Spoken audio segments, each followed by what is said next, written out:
Welcome, welcome, welcome, everyone, to another adventure into reality. I am joined once again by my intrepid senior spiritual correspondent, Martina GrübMueller. Welcome to the show. Oh, thank you very much for that introduction. Thank you very much. I'm so happy to be here. And thank you so much. Today, we are going to follow a no-plan plan. So whatever plans that we have are done by our precognitive and postcognitive workforces. They have already set something into motion that we will converse about. But until that moment where precognitive and postcognitive comes together, we have the elephant in the room that is the election of today. And I made a post earlier that the world is about to have an extended period of constipation followed by explosive diarrhea. And that is just the pent up energies of 4 years of waiting for something to happen and nothing is happening, followed by 4 more years of nothing's going to be happening. But right now, Martina, I want to just talk about just the quality of energy in the air. United Kingdom's going back on a lockdown now. We're dealing with, the freedom of humankind, which has been promoted to us via propaganda. Yeah. I was going to, I was suggesting to talk about love, but he didn't like that. So we need something to bridge that, right? And I get that because I think there is so much fear going on at the moment. We're going into lockdown, I think on Thursday again. Now, I don't know if you guys have heard, in Austria, they just had a big terrorist attack, four people dead, 15 wounded. And that was the day before they went into lockdown. So there's a lot going on, and it's very much seems like there's stuff instrumented, right? What makes you think that? Is that a word? I don't know, because I've been working with you for too long. It's just, it's in the air. Unfortunately, it's not love in the air. It's fear that's in the air, right? Mm-hmm. Fear and a whole bunch of other toxic shit. Yeah. Okay. Yeah. And what I want to say is, you and I have been saying this for months and months about disconnecting from the global narrative, disconnecting from politics, disconnect to the point we're blue in the face, and we can't tell you any more ways of disconnecting. You're either going to do it or you're not. But what I want to say is, if you think shit was crazy the last 4 months, the next 79 days is going to be even more crazy. The aliens aren't going to come down. Space Force is not going to announce the aliens are here. Trump and Biden are going to fight to tooth's end. But we all still have to figure something out. How to deal with ourselves and to deal with the craziness around us. So what is actually... I want to stick to fear since he doesn't allow me to talk about love. So let me talk about fear. No, you're allowed to talk about love. We talk about love all the time. Today, not allowed. No. But let's talk about fear, because so many people actually misconstrue that the opposite of fear is actually love. It's not true. Nope. What for you, Andrew? What is for you the opposite of fear? Hatred. Opposite of fear or opposite of love? Of fear. The opposite of fear? Clarity. Okay. So that's a good question to ask. For me, the opposite of fear is actually apathy, lack of joyful enthusiasm. I can see that leap of logic, but fear, its antithesis, meaning no connection whatsoever, one could have a variety of other things that can be that antithesis and opposite, which are not emotionally connected. So, okay, let me rephrase. It's not the opposite. It's connected to fear. And let's make it the opposite of love. Let's make apathy the opposite of love rather than that. Which is the technical opposite of love is hatred. Okay. No, we got a lot. There are many in-between words there that can be used. And once we use apathy, we've disconnected from the emotions. We're in a whole different realm of interaction. Well, we've disconnected from the joyful enthusiasm, right? It's almost like you don't want to have an experience anymore. You're just staying away from experience. You don't want to live, because isn't love the fabric that actually creates life? Absolutely. Love is the source of mother and father, the passing of the seasons, the movement of the stars, the very fabric of the hologram we exist in. Without it, there would be no hologram. Exactly. And in this reality, love is what they tried to change, the very nature and definition of it, lifetime to lifetime. So this is what, in order to disconnect, this is what we need to look at. Why are we disconnecting from the system? So that we can actually stay in that love frequency, in that frequency of joyful enthusiasm that we always talk about, right? So over the many, many shows that you and I have talked on, we bring up this term, we come here to learn source disconnection. And that Earth is the source disconnection school. The very nature of source disconnection is disconnecting from the many frequencies of love that allow the journey of living, loving, and learning as a natural growth process. And as we experience many forms of source disconnection, we learn new forms of source connection, which are new forms of allowing the love in us, within us, to be a part of us, created, co-created with us. And then there are people that take the love to a one-way street where they can love everything but not themselves. Is it fair to say that in order to understand the oneness, in order to connect to source, we actually have to first learn how to really disconnect, from the system, disconnecting from love gone awry, or the past lives where we had experiences that are actually still impacting on us, not so for the last, let's say, 200,000 years, that answer is absolutely applicable. You go to 250,000 years ago, the DNA had a lot more memories of love embedded in it that weren't a part of the Great Forgetting.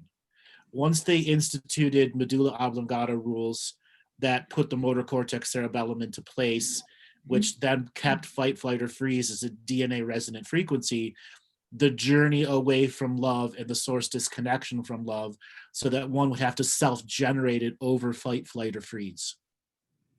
Yeah. And also, that whole idea of coming in, that race amnesia is part of this connection, right? That's Correct. It is is part of the greater the tool set of disconnection. Yes. Yeah.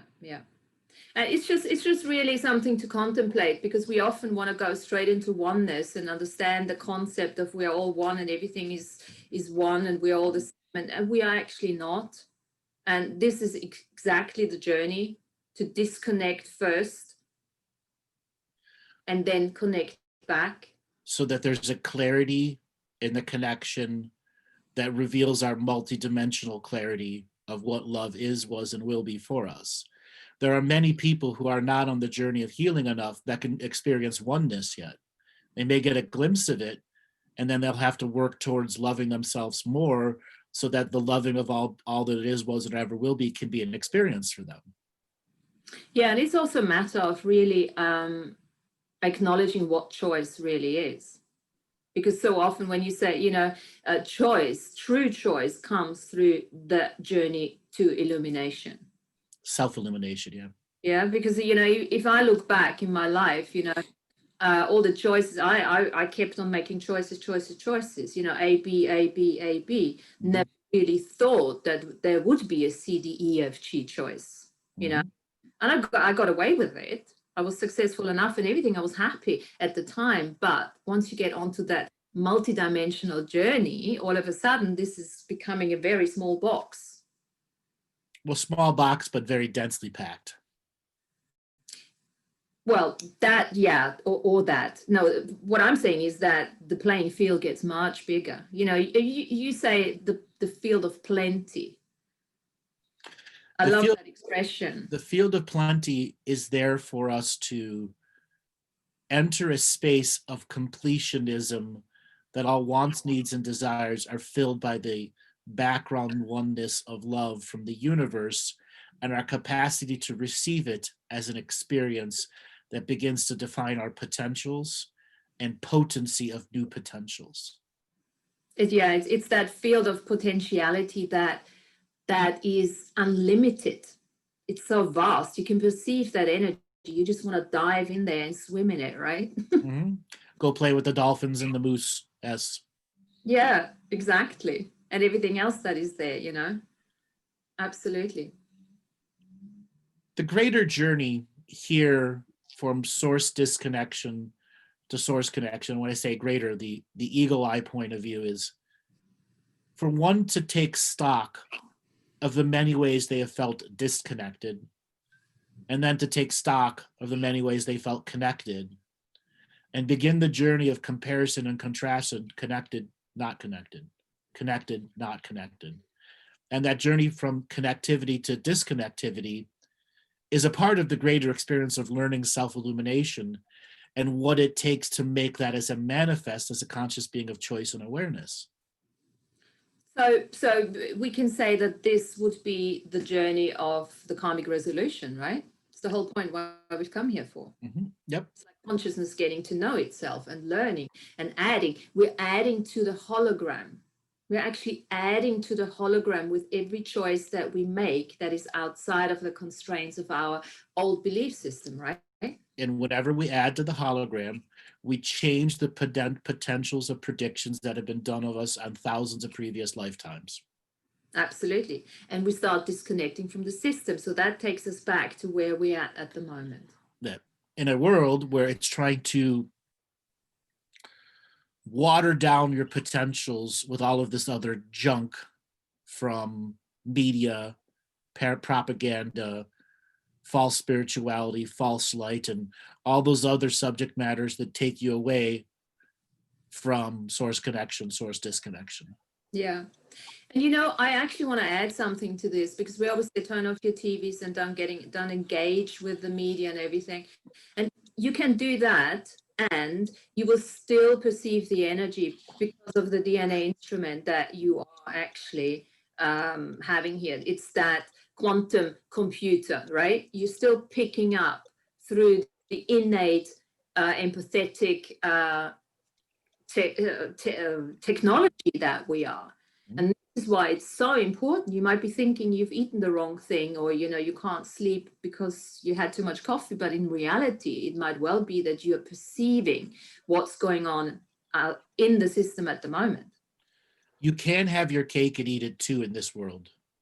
It's a matter of how many times you're going to eat your cake first and not be hungry and still be loaded up on sugar and have to figure out, do I need to eat my cake today, or do I need my vegetables and my other proteins? Yes. Yes. So you want to the whole variety that is out there. You want to have a tasting menu of everything. The smorgasbord of selection. Absolutely. Absolutely.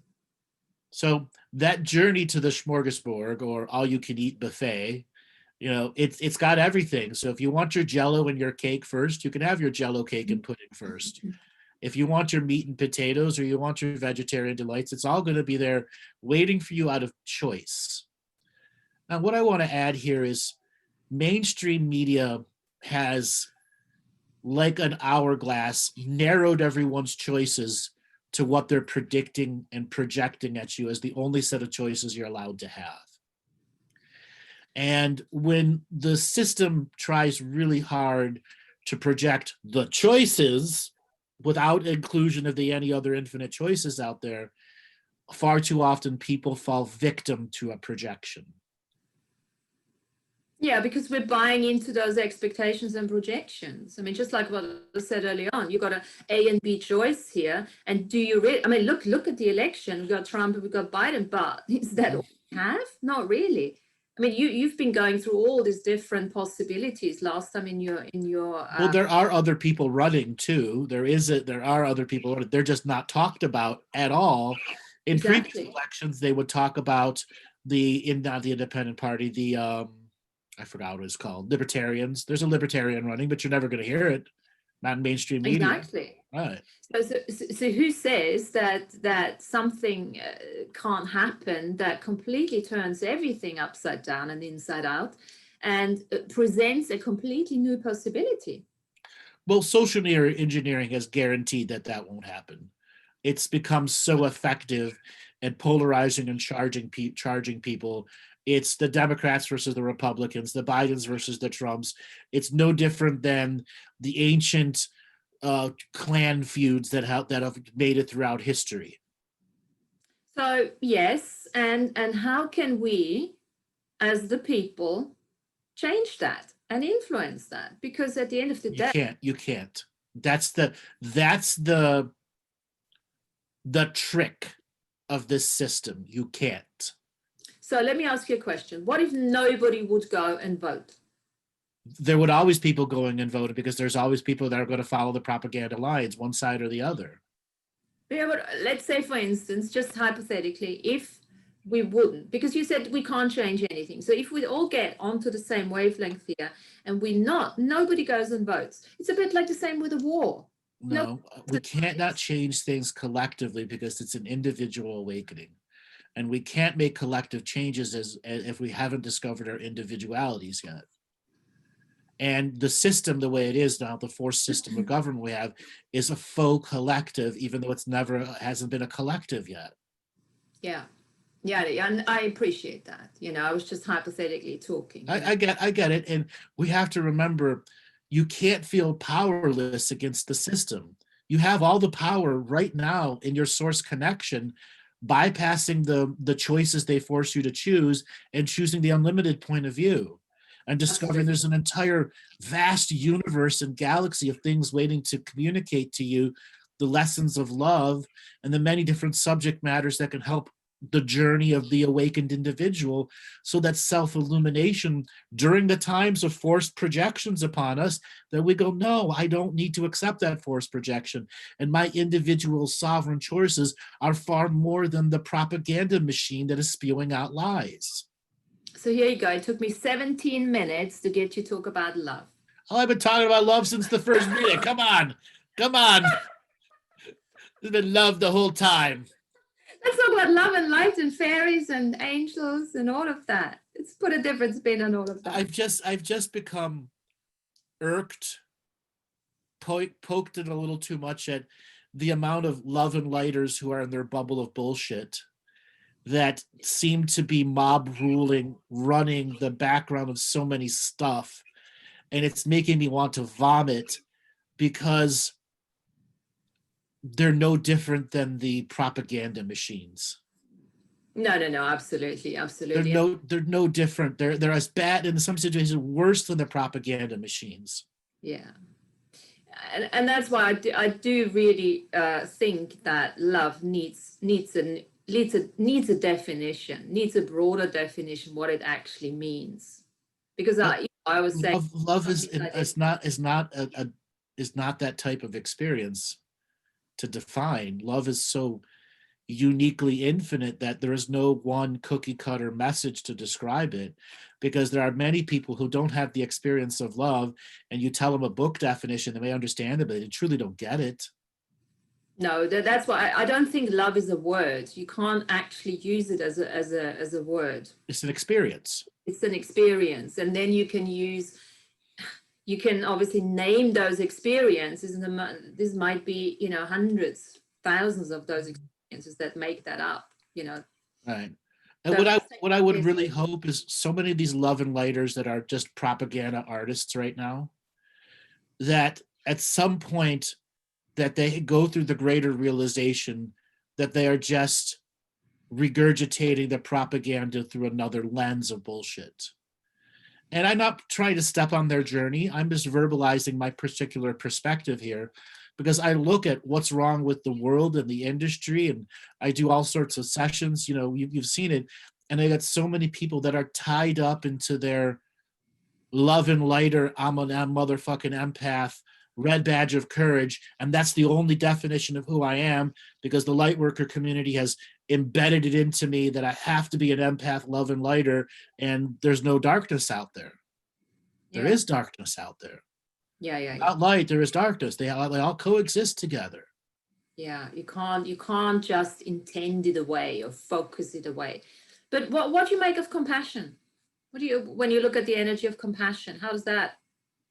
So compassion is love in an actionary form, where it's diffusing the Sorry, just opposite. a second. I need to let the cat down. Okay, it's diffusing an opposite energy of love, be it hatred or apathy, and allowing wiggle room for forgiveness and some of the other experiences so that a greater capacity of awareness can be there.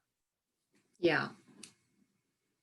So that would be one nice, experience or definition, sort of, for love, as part of what love is. But compassion too is an experience, just like love. And one of those things that can be difficult to dictionary define. Okay. So what is, we briefly said, talked about the karmic journey, the karmic resolution in the disconnection journey. So what is, can we use dharma, the dharmic journey as a connection journey back to source? What do you make of dharma? So once you finish your karmic resolution and accept your dharmic role as a teacher, you're no longer creating karmas. You're leading by example through the way that you've chosen your life to show people how to get out of their karmic situation as a teacher at whatever scale you choose to work at. Yeah, so this is when you actually embody the teaching and you are living it. Right. You're living by example. This is the dharmic journey then. And the dharmic journey people are often people throw hooks into them and try to pull you out of the dharmic state. And when one is truly in that dharmic state, no matter how many hooks are thrown at them, it's not even a state of resistance. It's a natural, it's your karmic hooks have no effect on me because I have a belief in my dharmic journey from the way that I've lived my life that's so solid. Your continuous projections of no, you can't do it that way don't have any effect on me. I suppose you come from that heart space discernment place where you work from knowingness, from that heart's wisdom. Mm-hmm. And again, projections. What are projections? Stuff that people don't like inside themselves that they externalize onto others. So when people are projecting karma onto you, you can't have a dharmic path because I'm not ready for it. Yeah. That's what they're projecting on you. And I'm going, I have my dharmic path already, and I don't need to accept your choices as my choices. So I remember having a conversation with you at some stage, talking about how easy it is to create karma. Mm-hmm. Negative and positive karmas. Negative and positive karmas, and how easy it is when we do not acknowledge our multidimensional selves. So there could be an I am self on a parallel timeline creating karma that is impacting on you now. Absolutely. And in fact, I would say in this particular election COVID environment, there are at least 25 semi-alternate parallel timelines where similar difficult choices are going on that are directly impacting our journey here. Now, let's go into this a little bit, because this is when we talk about multifunctional, multidimensional living. When you start, acknowledging your celestial medium, you acknowledging that you're not just you here in this body. You have many, many different I am selves that are actually in competition and in hierarchy with you. So many people forget. They only think they have competition with people with bodies, but no, you have so many competition within yourself. And the journey to the self-illumination is the separation of densities to begin to work with those who are in equal co-creation, non-competition, non-hierarchical order with the you. And then the separation density says, if you are in competition with me, if you are in a hierarchical state of belief within me, and you are in a forced form of duality, no, I don't have to accept your projection as the only way of being. Yeah. And you know what? I just want to give you an example here. Halloween shaman, you know. Mhm. I went to my yoga studio and I just lied down and I said, okay, guys, all my I am selves, come out there, let's have a chat. The veil is thin, and let's just see what I can do for you and you can do for me. And I was so humbled, you know, by the experience, because all they wanted to do, and I made sure that I had the separation of the ones that were non-competition, non-hierarchy. The other ones didn't even come in. They were standing outside. I wouldn't let them in.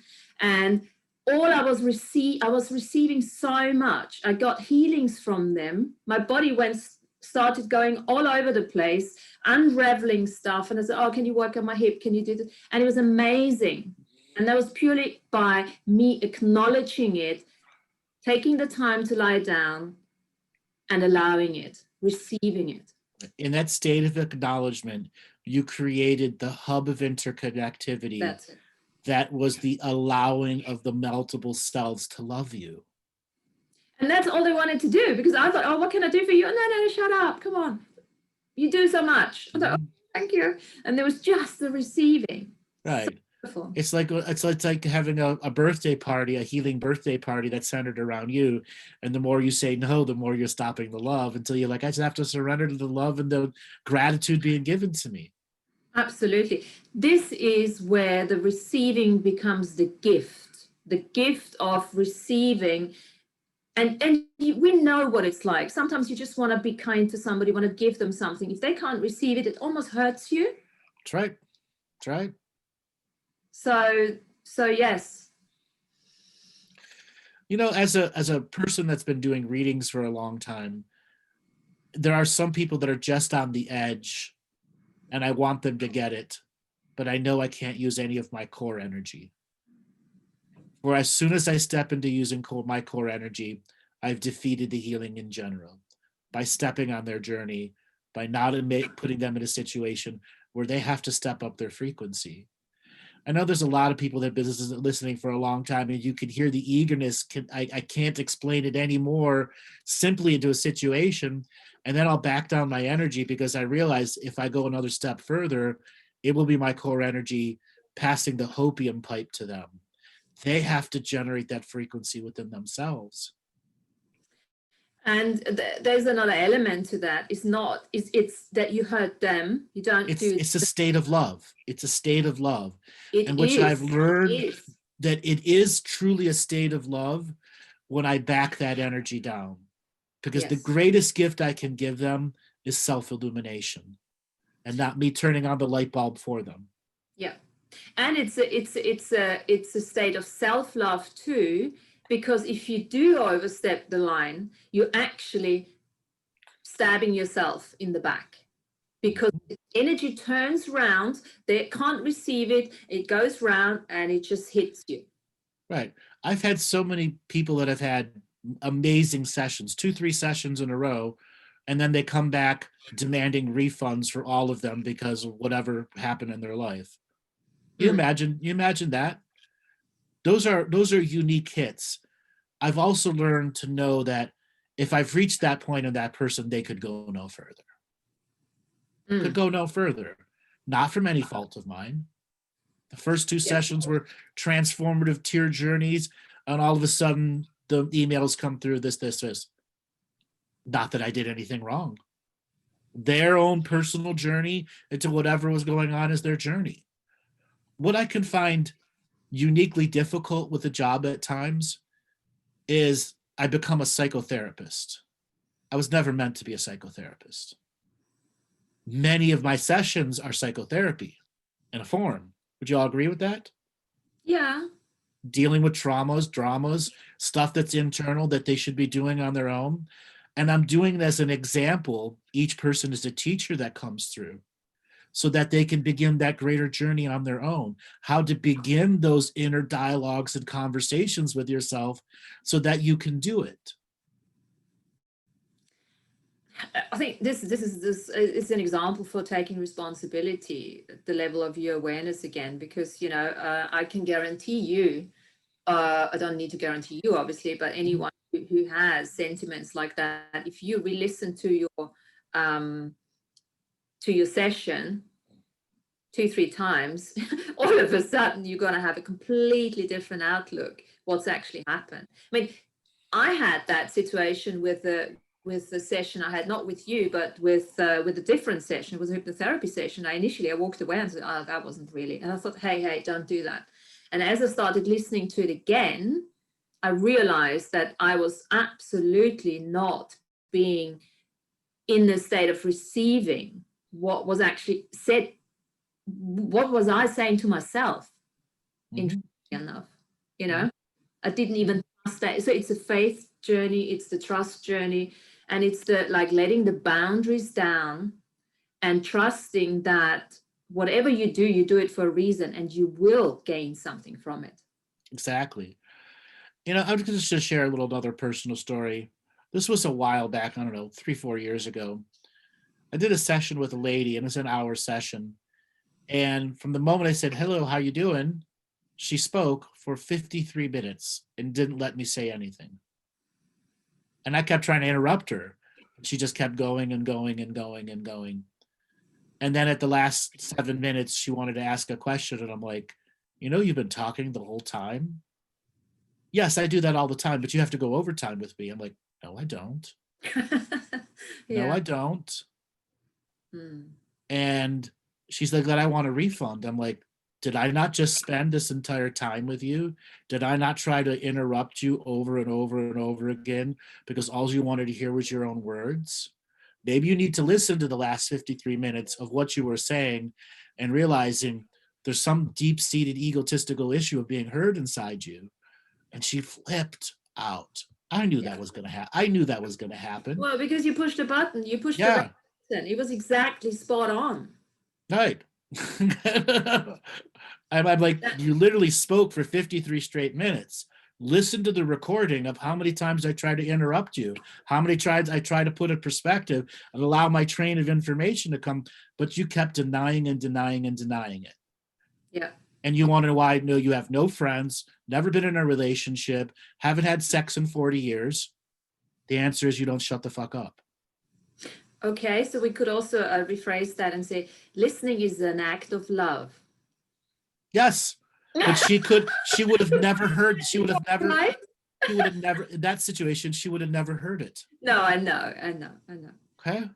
I know. But look, it was the time well spent, money well spent, you know, as far as I'm concerned, if she ever does go back and re-listen to it and think, you know, exactly what you were saying.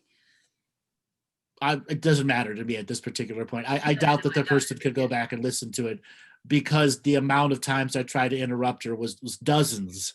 Yeah. Right. Yeah. And I know she could hear me. Okay. Because I'm going, right, but she just wouldn't stop.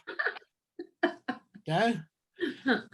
Oh, fantastic. Yeah. You know, people talk in the chat room about roasting. I don't enjoy roasting people. I really don't. There are two reasons why I don't roast, because most people don't understand the roasting. Why? Because I'm turning on an energy that is opposite to their mediocre frequency. That's so much more unique that they're realizing that they're living in mediocrity and they just fight back. And I don't want to have sessions with people where they're just fighting and fighting and fighting and fighting and fighting. Why? Because it's not the point of a session. Okay, that you should be doing your inner work. And I've come to this realization for quite some time that there are many people that come from a session with me and they really shouldn't have a session because they haven't done the inner work at all. And so much of what I've got to teach and reteach to them during their session is do the inner work, get out of C+ effort, get into A+ effort. It's not about your fucking galactic history because you heard it on Laura Eisenhower that that's what's attracted to you. I am more than that. And the sessions are more than that. And if you're truly ready for that form of galactic history information, it will be there for you. So many people come with, I'm this super princess. And if you don't tell me I'm the super galactic princess, fuck you. And I'm going to go all over Facebook and say you're an idiot. That happens all the time. Okay. Do I care anymore? No. But it's the nature of people's experiences to instantly deny a form of truth that they should have already embodied. And it's also, I think it's also the nature of contrast and polarity, being so inherently entrained with the right and wrong, right and wrong, right and wrong. This is, every conversation is like, oh, I'm right, or am I right, or am I wrong? What if you're nothing like that? Exactly. Both? What if you could just have a conversation for the sake of it, where the meaning can come through, not through the rightness or wrongness, but just by having a conversation. Right. And when I get the people that come to sessions like that, I love those types of session. And it's not because they don't have questions. They're ready for the flow, the give and take, because a person opening up to me is just as important as the nature of the grand questions that they have. How they open up determines how I can answer back, and how I answer back is going to determine, is the memory going to stick? Because ultimately what I'm looking for out of the psychic reader I am, is my message going to stick 6 months from now? That's my signature frequency mark of a change, of a session doing good. Yeah. Has something planted a seed and watered it, and are you going to actually do something with it? Yeah. Yeah.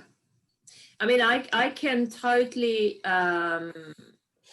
perceive what you're saying here, because since I've started having the conversations with you, there is such ease in that conversation, because it's almost like there is this potentiality, there are these possibilities, and does it really matter if we're going down this route or that path? It doesn't really matter. It's just like now, I mean, we've been talking for 36 minutes, and we have had no idea what we're going to talk about.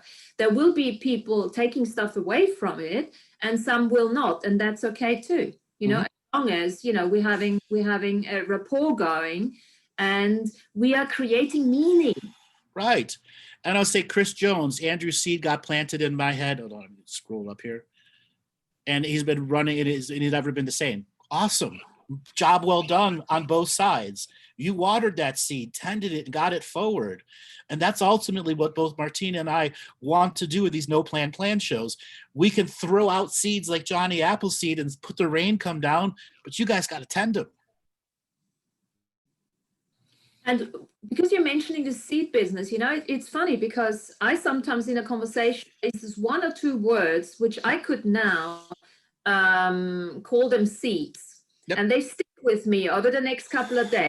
I have to go back. I either go and listen to some of your shows where I could find a bit more information on it, so that I could grow that seed.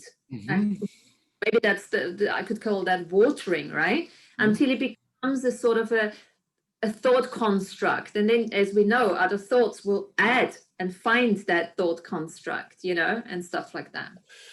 And then I have sessions where people are super advanced, and they're stuck at their advancedness because they have no one to talk to.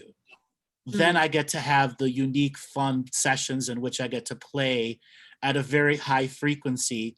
And it's not about a seed. At this point, I'm giving them a whole vault of seeds, in which they're going to pick and choose out of the vault of what they want to do. That's a different way. That's the quantum linguistics that you actually use, where you give a whole package, but it's more energetic rather than the words, because the words themselves, they are important, but you then give, it's almost like a thought transfer, then, which is just compact maybe in 3 words, but it's like a whole big packet of information that comes in. That's why I said a vault of seeds in which they can plant and go with what they will. Yeah. So you talk about these micro and the macro vaults, and also it again, when you start playing in that multidimensional, multifunctional place of where you're acknowledging who you actually are, then you start living in these macro vaults. Living the macro life. And that doesn't mean that you're stuck there. That actually, what I've started realizing is the more you start getting comfortable in that space, you find so much joy going into the micro ones. Because it's becoming so joyful. Initially, I thought, oh, I'm going to get stuck up there. What I'm going to do? But it doesn't work that way.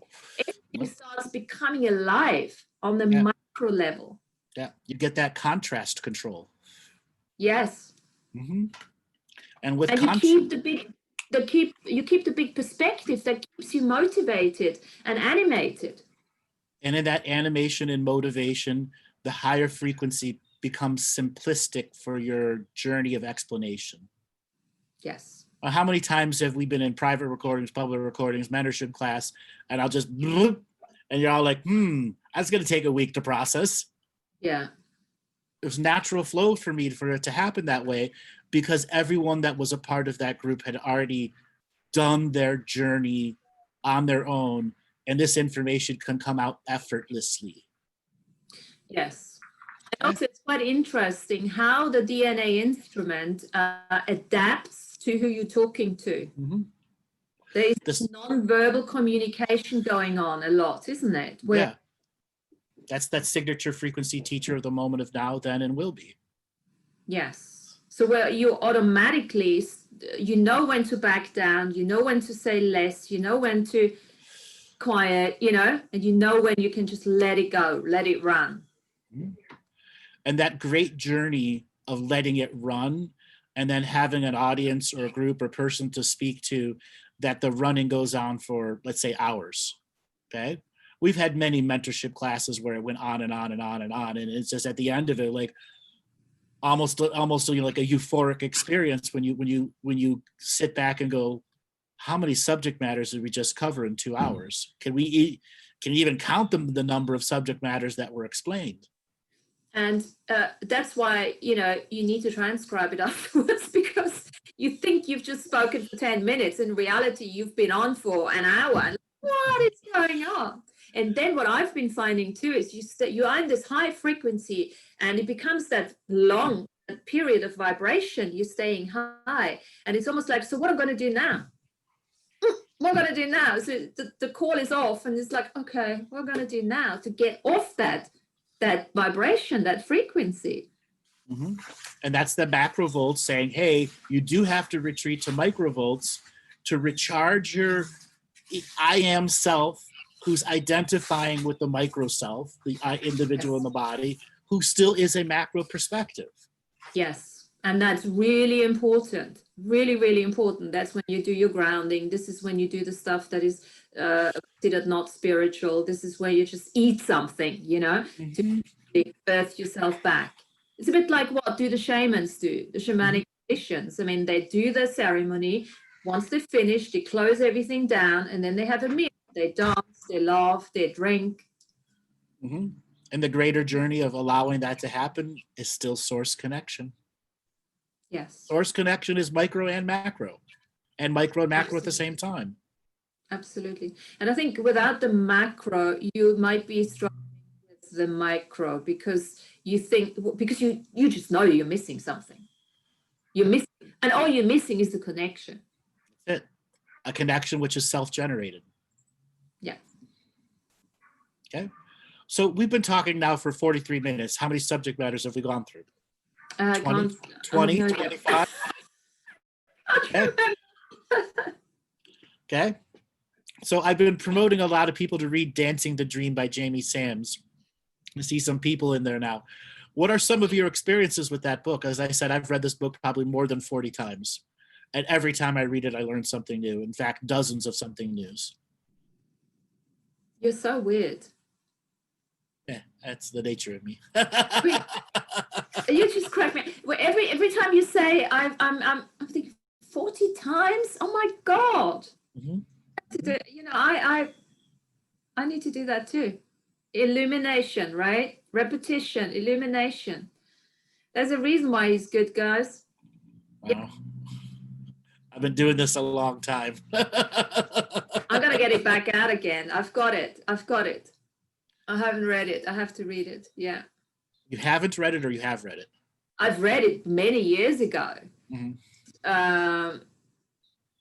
As you, and of course, what I do recognize, especially with the work, when I re-listen to shows that I haven't listened to for some time, I can perceive it in a completely different way now, because of the frequency change that we're continuously going through. Mm-hmm. So to understand certain things in a different way that you didn't really understand before, or you did understand it, but now there's an advancement to that understanding. Yep. because the experience has increased and has, multiplied. Mm-hmm. And a lot of the teachings are her unique perspectives on the grander teachings. Yeah. Okay. And having said that, there are books out there that you might have read and that you might have enjoyed at the time that you do not need to read again. Sure. Okay? Yeah. Because they're just completely out of your frequency now. So don't go into judgment now. I have to read every book 3, 4, 5, 20 times. No. So, the holographic universe. So we've been doing this little side project where we've been taking some of the quantum mechanics terminology and converting it to a greater teaching. Why don't we touch on that for a little bit? Okay. So that first recording, way through, so not 40 times like you yet. So that first recording we did, you said it was one of the hardest things you had done in a long time, because we had such the amount of terminology and the unpacking of the 1 million letter celestial alphabet in that recording. The first recording was the hardest thing was to get off the frequency afterwards. I couldn't sleep for 2 days. Yeah. Now you know what it's like for me. I just couldn't sleep. I was like, because I was in such a, expanded space and I wanted more and more and more. I didn't want to do the shamanic thing, close off, do nothing, don't do now. Mm-hmm. And even going to bed, I woke up in the middle of the night and had, realizations of what we were talking about. That's because it had triggered something greater within you because of the nature of the project that we were going to do, which was helping your precognitive and postcognitive workforce process everything that had been said and not been said. And I also want to say something to that in terms of when you talked about addictions before, and Mm-hmm. When you do something that you focus on and you're having fun with and you're enjoying, you do not have time to drink, you do not have time to eat chocolate, you do not have time to eat. I think I've lost 4 kilos already. Mm-hmm. Greatest diet out there. Yes, let's do this because it's so much fun. There's no time to waste, but just doing something, that's not necessary. So go on a diet. You don't need a diet. Yeah. See, when you got activated, like you were just talking about, it's because you have done so much work. Those forms of activation, though annoying when you're trying to get sleep, are truly great gifts in the processing journey of I'm getting it on a bigger scale now. And when I go back to the next recording, I have a lot more context in which I can ask the nature of reality questions that need to be answered for the whole. Yeah. And you also start realizing how much processing you actually do in the dream time. And as you say, the post-cogs come in and the pre-cogs come in, and you're getting those awarenesses whilst you're sleeping, and you wake up, and the first thing you need to do is get your little book out and you write a couple more, chapters, whatever you wanna, work with, and you have to write it down. It's almost like if you don't write it down, it might disappear again. Like a poof, gone. It's like poof, yeah. Gone. I know that. Because it's a high energy, ephemeral, in the moment thing. And if you can't seize it and make it a chemical memory right away, it's going to drift off into high frequency again. Yeah, it may come back. It probably will come back, but just in another form. Nail it down. Pin it down. Exactly. Pin it down. Pin it down. All right, so we're at a point where we're going to ask people who want to raise their hand and have a conversation with us. This is not about personal readings, what's your fucking purposes and stuff. So if you want to have a normal conversation with me and Martina about the material we've been talking about this show or the many other shows we've been on, go to the participants button, hit the raise hand button. If you are listening on Facebook, YouTube, Twitter, Twitch, Periscope, or any other place and want to be a part of the call-in people, Robert is going to put up some information, there we go, that allows you how to get access to the Zoom room. We curate all our questions from the Zoom chat and from the people that want to call in. So we've got a bunch of people who have already raised their hand. So, Robert, let's spin up the wheel of callers and see who wants to have a conversation with us. Alrighty, welcome everyone. First person will be Lisa B. Lisa, are you there? I'm here. Hi, Can where you are you hear me? calling? Yes, where are you calling from? I'm outside of Minneapolis, Minnesota. Minneapolis. Welcome to the show. What do you Thank you. want to talk about today? Well, as you're talking, I keep coming back to also, and I don't hear the term being used, but you're pretty much saying it, but having the awareness, having more perspective, being at that point of observation of the awareness, what would you call that? Like if you're an observation of all that's happening around you, is that pretty much just being able to stay in your harmony without allowing those There's many forms of observation. So one of the terms I coined many years ago was called an unentangled observer. Yes. Where your consciousness is not altering the selections and choices just by having awareness on it. And that is from entering the sacred neutral point of view and applying it to the all that is you that is observing, allowing data to flow through you, within you, but not attached to it. It allows faster data processing as well as deeper understandings. Now there's entangled observers, which is, let's say one is doing direct inner work on themselves and they're watching the many forms of themselves react to the different things that you're doing. There have been many people that have done a contract revocation and they hear, internal dialogue in the background going, don't do this, do it this way, this. And all that internal dialogue has to be observed by the entangled observer to recognize its presence inside you as an aspect. Right. So there's many states to the internal and external observer. One must understand, is data coming external of us? Oftentimes it's external data sources that are confused as internal data sources. Right. Yep. So, so when you're unentangled in observation, I mean, is that pretty much 0 point? It can be. It all depends on your state of practice, readiness at the flow of energy without attachment to a subject matter. Okay. So as I have been doing the contract revocations and I listen back to it, and when I stumble on words, that's kind of what you're talking about too, is that like an internal or an external trying to interrupt, trying to stumble you, or it can be both. It can be both. Okay. That's why when you're listening to your recorded voice, you have to learn to turn your psychic radar dishes inward. Am I receiving, or when I did stumble over that word, was that a sympathetic or parasympathetic primitive defeat, or was that an external source inputting energy to stop me in a flow? Interesting. Oh, I just love all the layers. It's these kinds of conversations. Yes, these are very exciting, and I love how you guys balance each other out so well. Thank you. Thank you very much. I didn't really have too much to say other than that. How long you been listening for?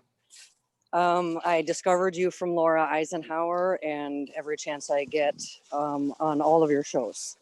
So, yes, I'm. It's a lot of work, but yes, I am also a former, I guess, prescribed light worker, and I understand now what the difference is between, working with light. There's dark, there's neutral, and I really love watching your Galactic Historian 20 parts with Lance, because it helped me understand also the neutral observer, but how everyone kind of has their chips in, and I guess certain levels of agenda, and it reinforces how much you have to learn yourself and get to know yourself so you can understand what is of you and what is not of you.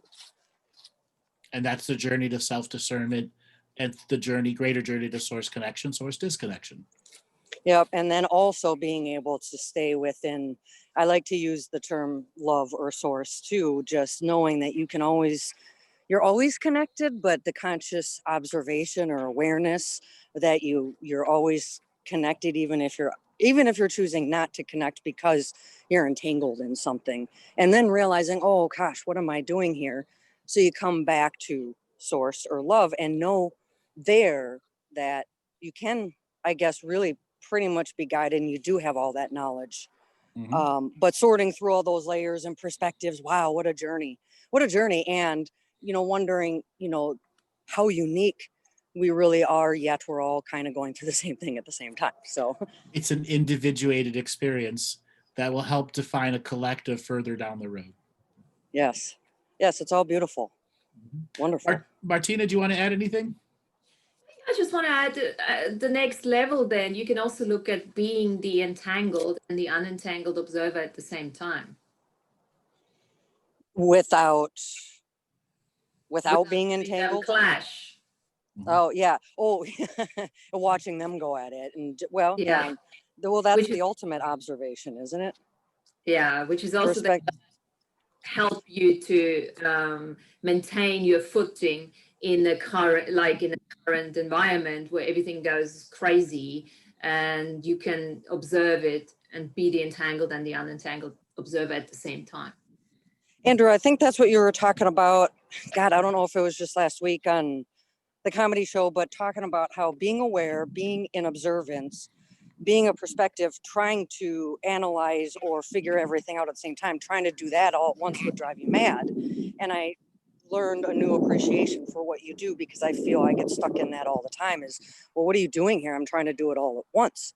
And when you said that, a light bulb went off like, oh, well, just pick what you're going to do right now. You don't have to be doing, observing, aware, unentangling, trying to perceive, trying to analyze, trying to figure out, trying to sort it out, try to figure out where it goes, where does that fit in, and what can you finally let go of?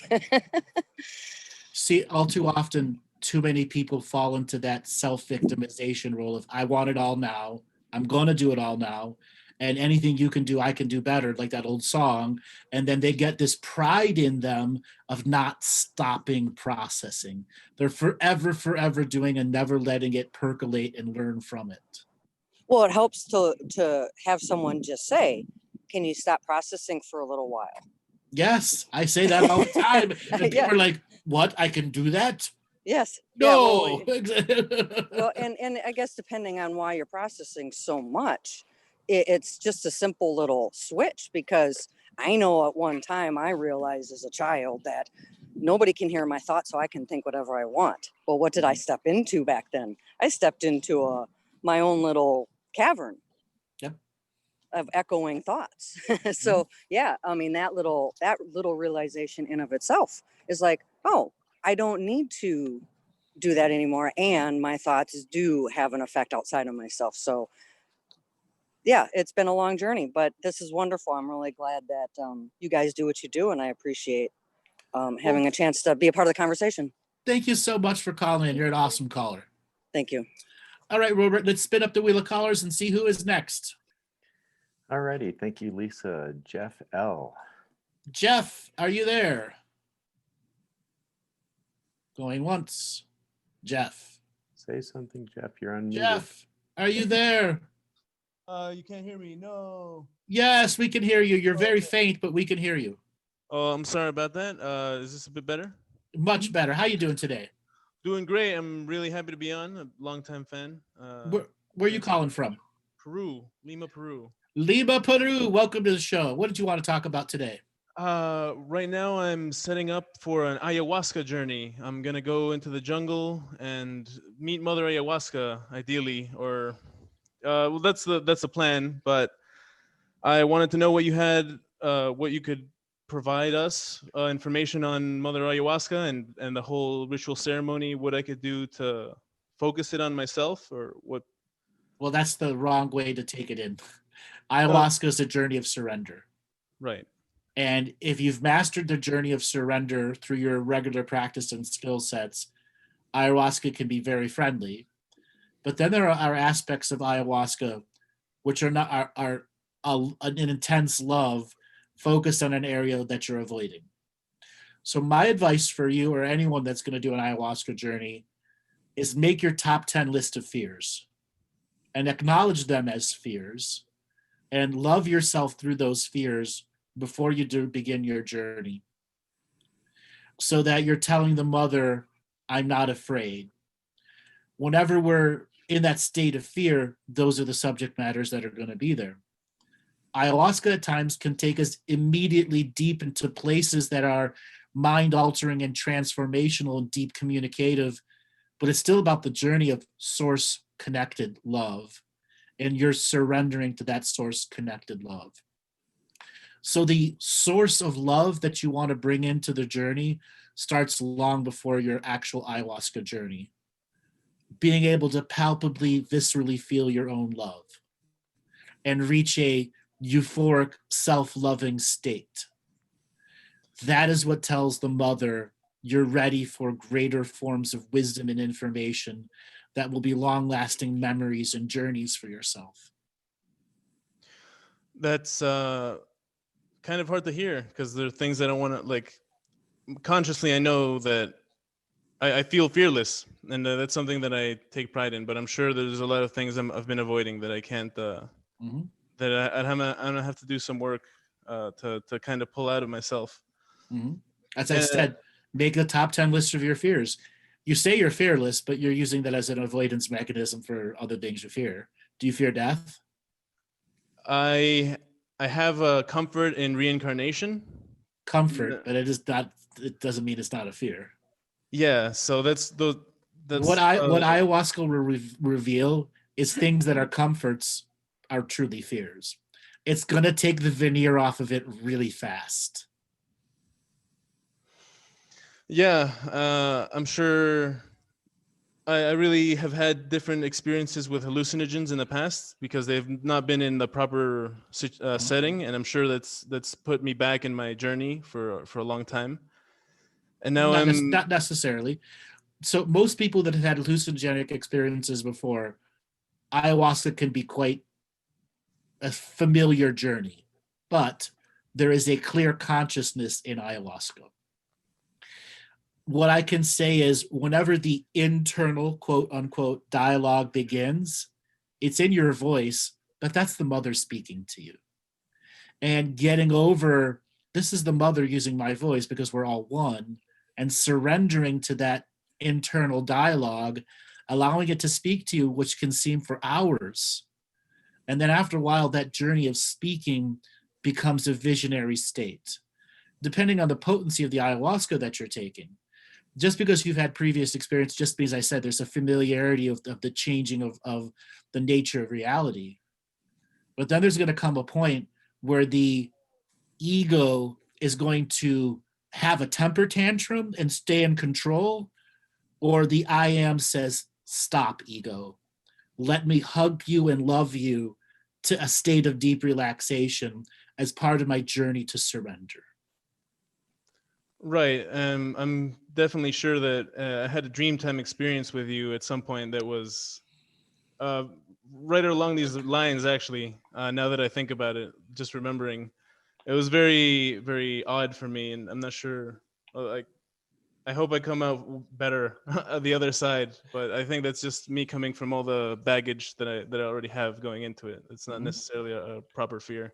So the only side thing, because you've had previous hallucinogenic experiences, you're going to have a propensity to want to stand up and move around and enjoy the experience as a hallucinogenic journey. Ayahuasca is meant to sit down, lay the fuck down, and don't get up unless you're going to vomit or shit. Purging is a unique part of ayahuasca. Okay? I'm a bottom purger. I'll vomit too, but most of my stuff is bottom purging. I'm going to occupy the toilet and really fucking thunder it out and put lightning storms down. But I know I'm alchemizing something that could only come out that way. Right. I'm definitely gonna make sure to bring the special bottom purging and top purging clothes for the session. Right. And don't resist. The key is if you gotta go, go. Don't resist the vomit energy. The faster you vomit, the faster you get back to the experience. And vomiting amplifies the experience at times manyfold. Yeah, for sure. So letting go, surrender. At a wholly different level of you've done before. For sure. I mean, I hope, I guess is the proper word. Thank you. You're welcome. Martina, do you want to add anything? Yeah, I mean, obviously, don't have any expectations. Don't have any expectations whatsoever. The fact that you're doing it will create a difference in your reality, okay? And you might even figure that one out a year down the line. So no, trust that as soon as you have said that you're going to do it, it's doing something for you. Now, you were talking about fear. You don't have any fear and stuff. Now, I do remember when I did mine, I wasn't associating fear to it, but I like the word baggage. You use the word baggage. So just write the baggage down. You don't have to, identify it as fear. Write the baggage down. And if you're familiar with treatments to the future, I remember I actually did a treatment to that particular time when I went onto that journey, and I put all of that baggage stuff that I had, I put it in there. I made myself my own treatment to that particular time when I went onto that journey. So, which was an acknowledgement of the baggage, which was like, I'm offering it out, I'm surrendering it out, and let's just see what happens. And just one more question on that. I'm gonna go with someone. I'm not sure. Definitely gonna remind her to surrender and have no expectations. But I'm not sure what else I could do to help, because she's not had any hallucinogenic. Nothing. experience. You cannot help her. It's her own experience. Do not attach to her. Do not sit next to her. Yes. Yeah. Don't Okay. sit next to her. Don't get involved. If she's going in a weird way, this is your journey. Okay. Let the group Personal experience. let the group helpers take care of her. If she begins to latch on to you, you can't allow that to happen, or it will overtake your journey. All right. I'm definitely gonna keep my eyes on that. Thank you guys very much. I'm glad I could get on. I've been a long-time fan. So, how long you been listening for? 8-10 years, more or less. Long time, since around the beginning. So, when are you going to do your journey? That's probably the 16th or the 17th of November, 18th. So maybe. 2 weeks from now, Yeah. roughly. The journey to the journey is just as important. Yeah. Put aside 50, 60, 90 minutes a day about you. Send, like Martina had said before, sending treatments to the future you of relax, surrender, I got this. This is my source connection. Was my choice. Send prayers to your future self so that when you enter that journey space, you can call upon your prayers of deep relaxation, rejuvenation, source connection. And do mention diet maybe too. Yeah, whatever the diet is that they tell you to. Okay. Sure. Yeah, I definitely wanted to start today. I was gonna listen in and then do my daily, set up a new daily habit today until forever, basically. But do my hour long or however long a week. Just like you were saying, I've been trying to get an A+, but I just kept it at a B. It's okay. And as a side note, print out some of the contract revocations, like the consciousness strike, the Mandela effect revocation. And if you find yourself in a state where you can't keep laying down, for some reason your body keeps getting up and keeps interacting, you can use those as a focus that will help you put yourself back down. Okay. Okay. Thank you. All right, brother. Thanks a lot for calling in. Bye. All right, Robert, let's spin up this wheel of callers and see who's next. Alrighty, Daniela Romalo. Daniela, are you there? Hi, Hi, where are you calling from today? Seattle, Washington. Seattle, welcome to the show. What did you want to talk about today? Well, I had a crazy experience a few years ago that has been on my mind for a long time that I have never really figured out what exactly happened to me, and it actually lasted over a few years, where I was hearing voices. So this is a call-in show for what we're talking about on the subject matters. So if you want more of a personal reading, you got to call in onto the Thursday shows for that kind of stuff. Okay. Okay. Did you have anything else? How long you been listening to this show for? Probably a few months. I'm not sure exactly how long. But I have 3 kids, so it's kind of difficult for me to always get to listen to the whole thing. And also doing meditative practices has been kind of difficult with timing and stuff too. But yeah, just trying to get in and can whenever I can. All right. Well, just a reminder, the Thursday shows are the open call-ins for that. All right, darling. Thanks a lot for calling in. Okay.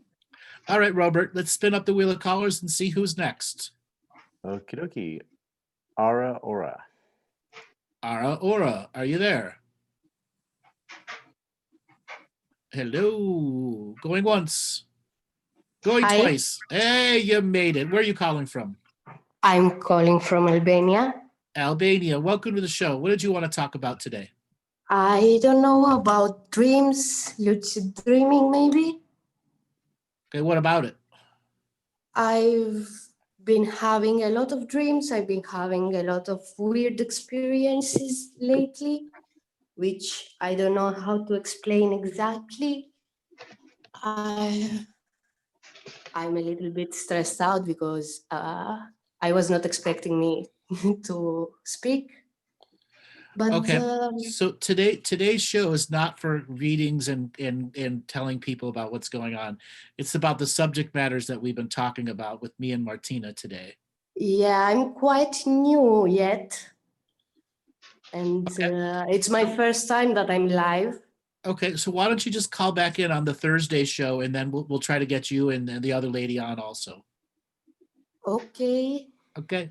Thanks a lot for calling in. Okay, thank Yeah. you. Robert, did we lose Martina? Oh, I'm here. No, she's there. Oh, okay, you disappeared off my screen there. All right, Robert, let's take one more caller.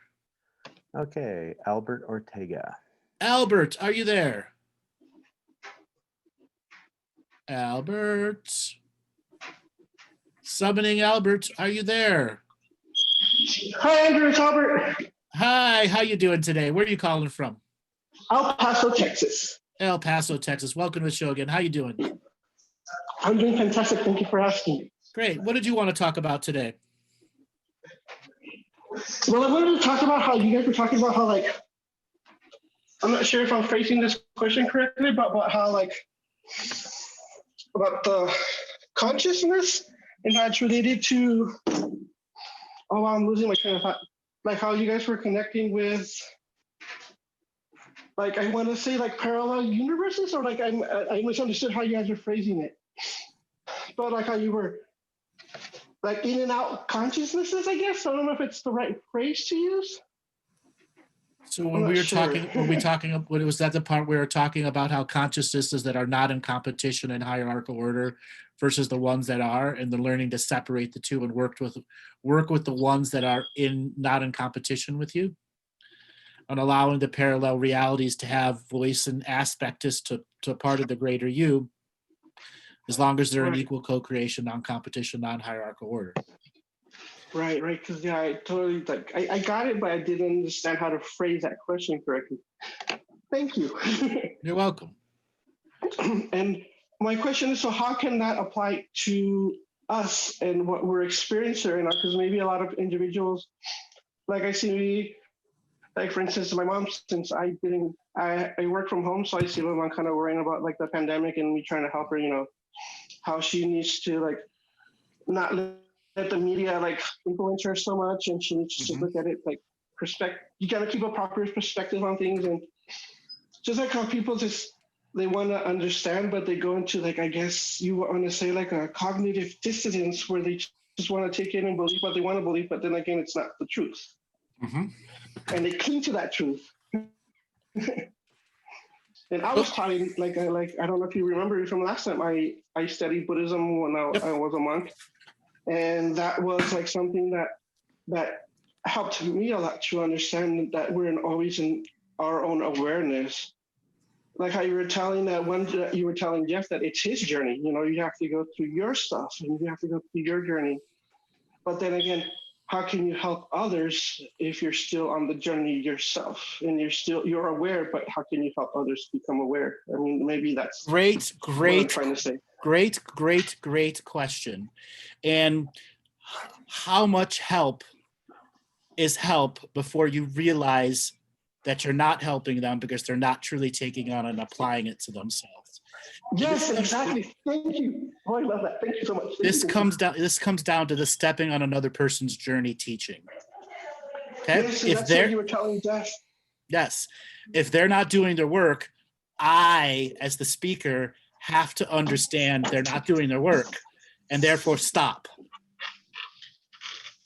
Right. Martina, you want to add a perspective to this about what's too much? Well, first of all, you were saying, like, when you're still on the journey, we're all on the journey, okay? And that journey never stops. So we are always, every single one of us is exactly in the same place here in terms of, you know, being on the journey and creating more.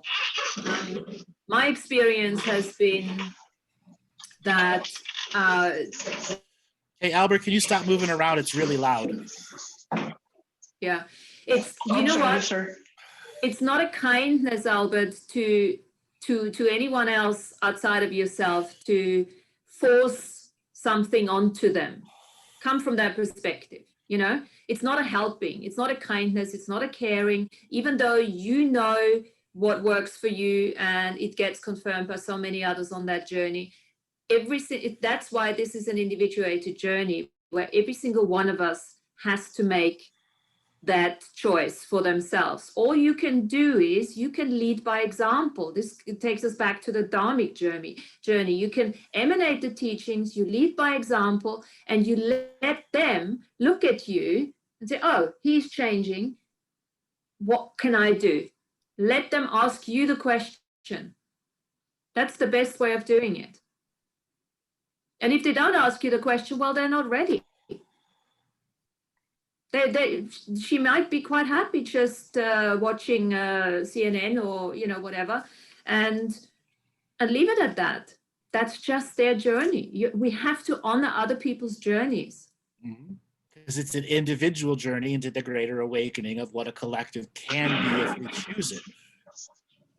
And that is the most difficult thing in the beginning, because, you know, you're excited, you know, it works for you and you love them and everything, but just know that this is not an expression of love when you're putting somebody else on the spot and continuously forcing them to be something that they're not ready for.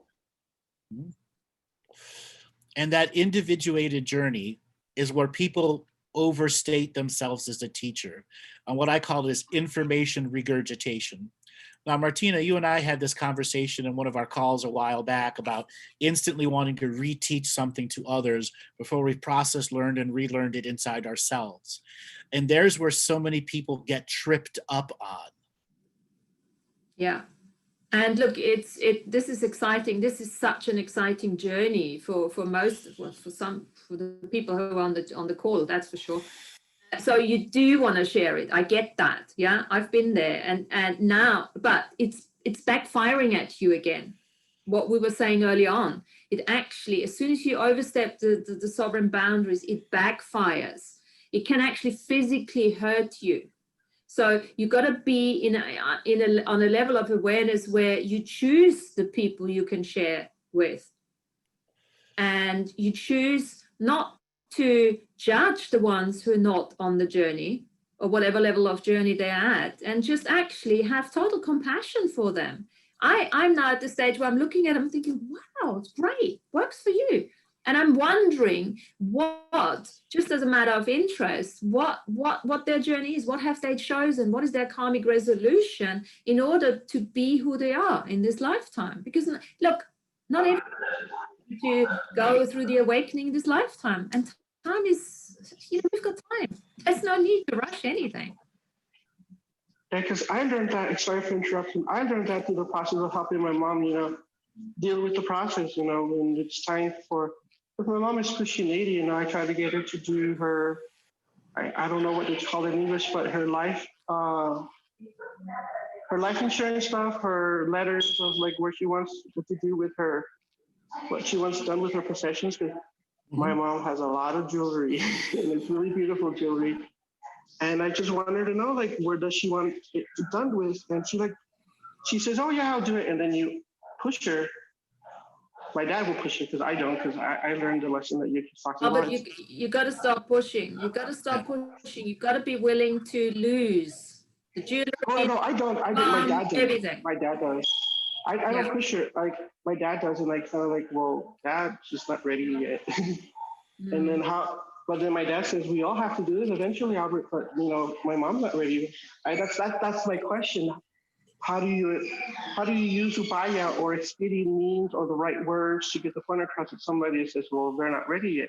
Even though like the other person, yeah, I do get it from my dad's point of view, for instance, that he does want her to, you know, to get her stuff together. So when it's her time, she's ready and she doesn't leave. She leaves this flame. Look, Albert, stuff. it's just a choice. Yes. It's a choice you have to make. It's not between. No, of course, that's what I'm trying to say. Yeah, that's what I'm trying to say, because my dad does that. Yeah, it's between your dad and your mom. That's it. Mhm. I mean, Yeah, that's enough I'm looking at it. Thank you. to sort it out, right? Yeah, it's not my point. It's not my place to sort it out, but I just hear the conversations and I think, wow. It is interesting, yeah. makes me What wonder. people choose. It makes me wonder. Okay. You could also just do an audio recording of her last wishes. That's true. Okay. Okay. It does stand up in court. That's a great idea. Thank you. Yeah. Okay. Poof. Yeah, I do Problem that. solved. Okay. Yeah. No, but that was just an instance of how I see myself looking in of where I shouldn't like you see, like I like to see every situation as a life lesson. And what Miss Martina was talking about is very impactful for me, because I remember that instance of my parents, you know, having that conversation, and me as an outsider looking in, because I was taught that, you know, you have the three spheres.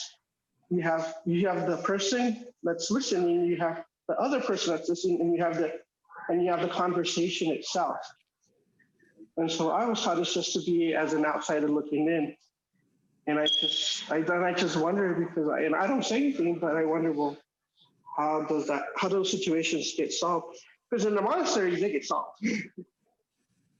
An issue comes up, 2 or 3 months talk about it. Next thing you know, it's solved. It's a communal process. It's like what communism or living in a communal situation where everybody is for everybody's help and everybody's assistance, and they rely on each other. Like issues get solved right away. But Exactly. I don't see that. I don't see it in the outside world, and it makes me wonder sometimes. Because people don't have the benefit of living in an ashram or a monastery to clear their thoughts and have communicative people with the teachers who know how to do it. The world should be set up more like that at a very young age, but it isn't. Yeah, and It is a world of choice, Yeah, exactly. where carving out time for yourself is important. All right, brother, thanks a lot for calling in. Thank you for your time and everything. I always a pleasure. I always learn a lot, and sometimes if I All right, do great. overspeak. All right, brother, thanks for calling in. All right, Martina, we're at the end of the show now. Why don't you give people a way for them to get a hold of you? www.syncholistic.co.uk. This is the one. Thanks, Rob. And then we have earthnouveau.com, our weekly Zooms on a Wednesday. And you guys know who I am. We'll be back this coming Thursday with an open call-in show. And then once again, we will be on this Friday as back-to-back comedy shows, because we'll be doing the post-mortem of the election. But until then, everyone, disconnect, reconnect to the journey of love. Haha, Martina. And allow yourself to be yourself. That is the message of today. Be yourself. Don't be your programs. All right, Robert, take us away. Bye.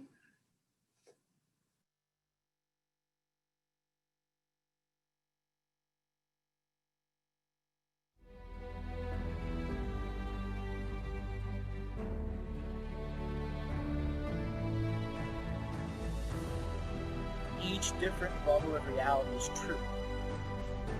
A galactic historian is a person that looks at all the lines of dramatic karma. Nudge, nudge, it's the Holy Grail. Improvise. Mysterious. It's counter psychic intelligence. Why is DNA farming of this star cluster so important? Because we do manifest our reality. We do create our reality.